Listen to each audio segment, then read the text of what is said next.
संकट तर ठाम उभं राहायचं ग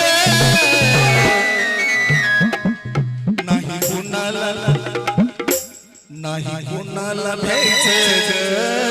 शेवटी बाबाकडे यायचं ग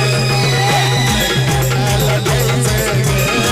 तुमच्या बाबाकडे यायचं ग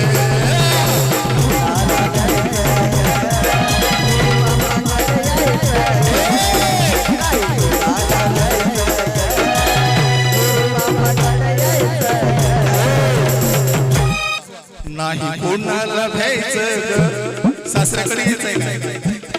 वंशभर म्हणजे हा शेवटचं कडवं वंश समजून घ्या शब्द शब्द 100 दिल्या गुरु शिष्याचं नातं जन्माला जायचं ग किती आलं संकट तरी ठाम उभं राहायचं ग